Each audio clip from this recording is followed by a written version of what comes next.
उसी मनवाद की गोद में, उन्हीं लोगों के गोद में जो दलितों और गरीबों, वंचितों का शोषण करते रहे हैं सालों-सालों तक, हुँ। आज उनके गोद में जाके बैठ रहे तो हैं। बेटा भी तो है उनका, बेटा का भी तो राजनीति चमक। नीतीश कुमार जी को के पीठ में छुरा भोंकने का काम जीतन राम मांझी जी ने किया। हुँ, एक दलित परिवार से आने वाले व्यक्ति को उन्होंने मुख्यमंत्री की कुर्सी पे बैठाया हुँ, और मुख्यमंत्री बनने के बाद किस तरह से जीतन राम मांझी जी बदले हुँ, और वो कैसे उन्होंने पीठ में छुरा भोंका, ये पूरा बिहार, पूरा देश जानता है।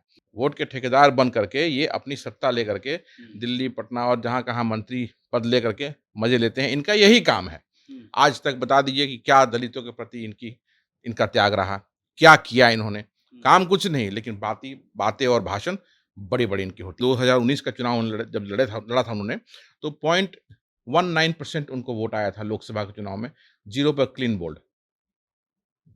2020 में चुनाव लड़ा उन्होंने, 4 विधायक हैं। 0.89% वोट।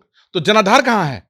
गया में अगर उनका असर होता तो अभी पिछले विधानसभा के चुनाव में 2 सीट से वो लड़े थे, एक सीट हार गए। 1 सीट हार गए। तो क्या यही प्रभाव था? बिहार में जीतन राम मांझी अब जो है एनडीए के रास्ते पे चलने जा रहे हैं। अभी गए नहीं हैं लेकिन रास्ता उनका वहीं पर जा रहा है। अब सवाल उठ रहा है कि भाई बिहार में दलित की जो राजनीति करने वाले नेता हैं अब कोई बचा ही नहीं महागठबंधन में। और यही सवाल केंद्र लेवल पर भी सवाल उठ रहा है कि आखिर मायावती नहीं है, चिराग नहीं है और मांझी जी जो कल तक थे अब वो भी नहीं हैं। तो आखिर जो दलित वोटर है वो किसको चेहरा देख करके वोट देगा। हमारे साथ आदित्य पासवान जी हैं, कांग्रेस के नेता हैं। आदित्य पासवान जी, कैसे ये होगा? ये तो आपके एक तरह से नेतृत्व पे ही सवाल उठ रहा है कि अपने आप लोगों को इकट्ठा नहीं कर पा रहे हैं, इकट्ठा हो रहा था उससे पहले ही वो निकल कर के चला गया। अब ये ये बात कैसे उठ के आई, मुझे ये समझ से हमारे परे है और आप लोग इसको एक ऐसा लाइन दे रहे हैं कि कोई दलित का नेता नहीं है। वो काफ़ी लोग हैं, हम लोग क्या हैं, हम लोग भी तो दलित ही हैं हुँ, और दलितों के हक के लिए, पिछड़ों के हक के लिए, गरीबों के हक हक के लिए अपनी एक लड़ाई हम लोग जारी रखे हुए हैं और हुँ, जब तक वो हक हम दिला नहीं दें, पिछली पंक्ति पे जो हमारा दोस्त, हमारा भाई है, जो बैठा हुआ है, उसे उसका हक नहीं दिला दें, हमारी लड़ाई चालू रहेगी समाज में।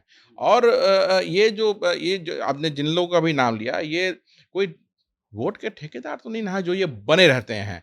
हुँ, वोट के ठेकेदार बन करके ये अपनी सत्ता लेकर के हुँ, दिल्ली, पटना और जहाँ-कहाँ मंत्री पद लेकर के मज़े लेते हैं। इनका यही काम है। हुँ, आज तक बता दीजिए कि क्या दलितों के प्रति इनका त्याग रहा? क्या किया इन्होंने? हुँ, काम कुछ नहीं, लेकिन बातें और भाषण बड़ी-बड़ी इनकी होती है। तो ये कहना बिल्कुल भी नहीं है, गलत बात है कि कोई नहीं है। सब लोग हैं, हम लोग हैं और लड़ाई लड़ रहे हैं अपने दलित भाइयों के लिए, गरीब भाइयों के लिए, पिछड़े भाइयों के लिए हुँ। और ये लड़ाई जारी रहेगी। लेकिन वहाँ सवाल उठ रहा है, लोग कह रहे हैं, वीडियो भेजा जा रहा है मतलब मीडिया में कहा जा रहा है कि भाई देखिए, कोई नहीं बचा, नीतीश कुमार की आदत है ठगने का, फिर एक बार मांझी जी को ठग लिए और ऐसे और लोगों को भी ठगते हैं। महागठबंधन जो है, वो बनने से पहले ही बिखर गया। ये आश्चर्यजनक बात है ये, कि ऐसा किसी का बयान आया है कि नीतीश कुमार जी ठगते हैं।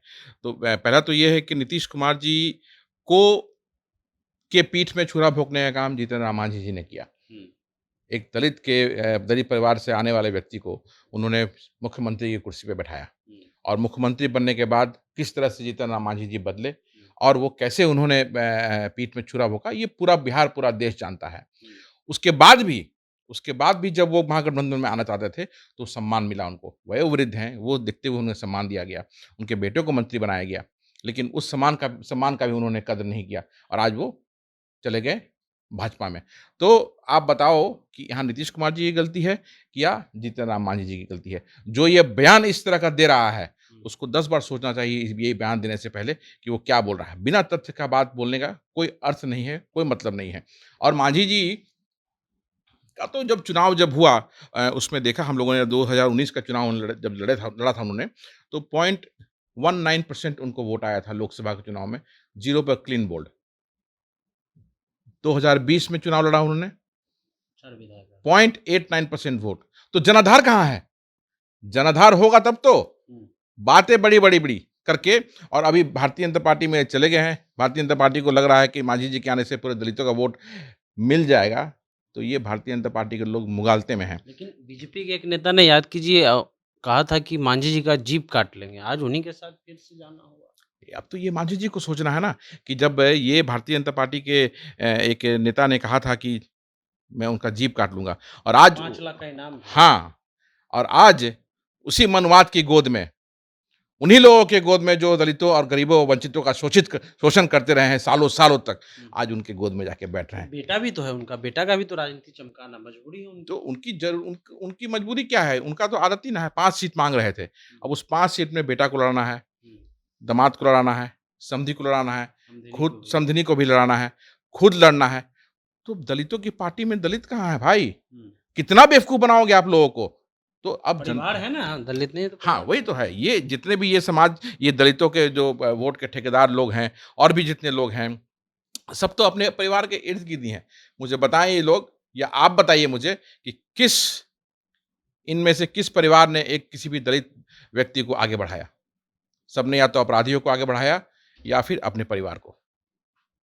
एक एक सवाल आपसे और है आदित्य जी हुँ। कि कहा जाए तो एक लोकसभा क्षेत्र में तो थोड़ा बहुत असर तो होगा ना, मांझी जी का, कम से कम गया में तो असर होगा क्योंकि 4 विधानसभा सीट है, उसी के अंतर्गत आती है। गया में अगर उनका असर होता तो अभी पिछले विधानसभा के चुनाव में 2 सीट से वो लड़े थे, एक सीट और। 1 सीट हार गए। तो क्या यही प्रभाव था? हुँ, आपसे मैं ये प्रश्न पूछता हूँ कि अगर जनाधार होता और प्रभाव होता, तो क्या वो दोनों सीट नहीं जीतते? मखदूमपुर से भी चुनाव उन्होंने लड़ा, वहाँ भी हारे। हुँ। तो जनाधार नहीं है, ये प्रूफ हो चुका है। ये प्रूफ हो चुका है, किसी के कहने से कुछ भी नहीं होगा। और अगर भारतीय जनता पार्टी को लगता है कि उनके आने से उस क्षेत्र में उनके प्रभाव से वोट मिलेगा, तो वो भ्रम में हैं। चलिए, तो भ्रम में ना रहें और इनका कहना है कि जो जीतन राम मांझी को कहते थे कि भाई हम जो जीभ काट कर के लाएगा हम 5 लाख का इनाम देंगे, आज उसी मनोवाद के गोट में जाकर के जो है वो जीतन राम मांझी बैठ गए हैं और ये जो कहना है कि दलित का कोई भी नेता जो है वो महागठबंधन में नहीं है, ये गलत है। ये आदित्य पासवान कांग्रेस के नेता हैं, उनका कहना है। फिलहाल आप जनता जंक्शन देख रहे थे।